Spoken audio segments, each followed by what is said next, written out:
Blogging is one of the best ways you can attract new visitors to your website and grow your website audience.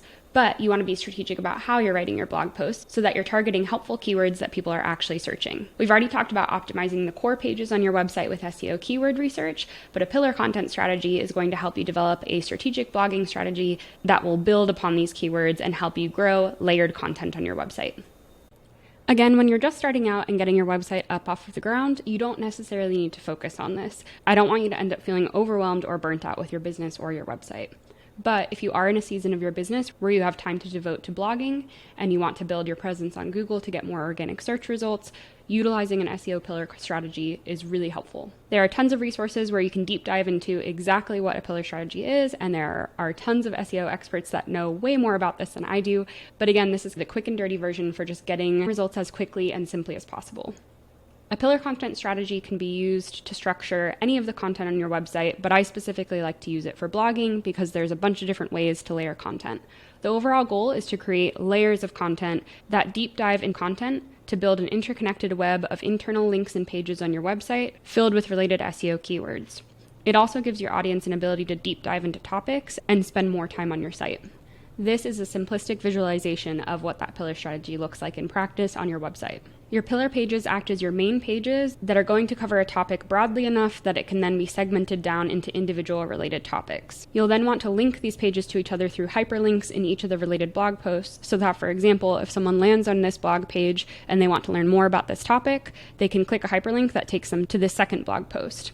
If they land on this blog post, they can see a hyperlink at the bottom that takes them back to this pillar page that has more information. You'll also want to include links within your blog posts to core main pages on your website. To give a specific example, let's say you're a beauty brand and you have a blog post that's talking about anti-aging practices. Some of the related blog posts could be talking about natural sunscreens, moisturizers, and various serums. Then these blog pages could link back to your product page that sells a sunscreen and your collection page that sells serums. Ultimately, the blog posts that you write should be based on two things: knowing your audience and exactly what information they need, and related keywords within your industry. For more information on keyword research, see my previous video that deep dives into that, because you're going to want to start there first. You'll also want to make sure that when you're writing your blog posts, you're writing them to be engaging, informative, and entertaining. Sorry, but there's not really a workaround for this. I'm looking at you, ChatGPT. You can use AI for sure to help you out with your blogging, but at the end of the day, most of the blog posts, if not all of them, that are generated exclusively by AI end up just regurgitating information that's already available, and they sound really robotic. Your blog post shouldn't just be a container to host keywords. You should also be focusing on how to write the information from a unique perspective or with a unique spin that's different from what your audience can find on a million other generic blog pages. You'll also want to choose pillar page topics that are broad enough that they can be then segmented down into individual blog posts, like the skincare example I just gave. To give you a real-time example, let's break down this page on one of my client websites, Enough Period. This is a core page on her website, but it's actually specifically designed to be educational, and it's filled with a bunch of really valuable keywords that are related to her audience and the informational details that they're searching for about her industry. So while I usually recommend using blog posts as core pillar pages, this could actually act as its own standalone pillar page because of the nature of the content. So if this page is acting as our main pillar page, we'll want to decide what specific topics we can pull from it to deep dive further into the subject. So this page gives us a lot to work with. We're talking about the differences between marijuana and hemp, THC versus CBD, and then of course the different types of CBD products: isolate, broad spectrum, and full spectrum. It also deep dives into how this is helpful for natural pain relief, and then reminders about what to look for when you're shopping for CBD products. There are a ton of options that we can pull from to use as topic cluster blog posts that can then be linked to from this page, and vice versa. For example, we could do a blog post all about marijuana, the origins of the term, the details of the plant. Those could even maybe be broken up into their own individual blog posts. Then we could do a separate blog post about what hemp is and how it's different from marijuana. An additional blog post could break down the differences between THC and CBD, going into more detail. And we could even do blog posts related to the rise in popularity of CBD, how CBD can be used, and what exactly CBD is. And that's not even getting into the individual blog posts that we could do to deep dive into what CBD isolate is, what broad spectrum is, and what full spectrum CBD is.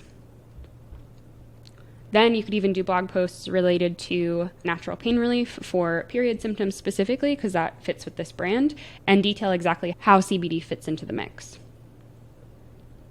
Honestly, that page gives us so much to work with. As you can see, I outlined, I don't even know how many blog posts there. You could probably even segment it into different pillar pages. For example, that particular page could be one of our pillar pages, and then maybe we could have another pillar blog post that talks about the difference between CBD and THC, and we could have another pillar page that talks about the differences between CBD isolate, full spectrum CBD, and broad spectrum CBD.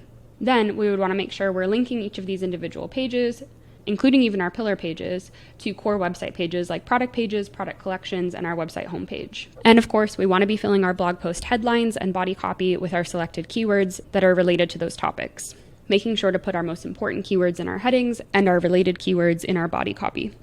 The added benefit of blog posts on your site is that it's that much more content for you to link to from your other marketing platforms. Think creating Pinterest graphics to link to your Pinterest account so that people can find you through that platform, or posting on Instagram about a particular topic and then saying, click link in bio to read more on the blog.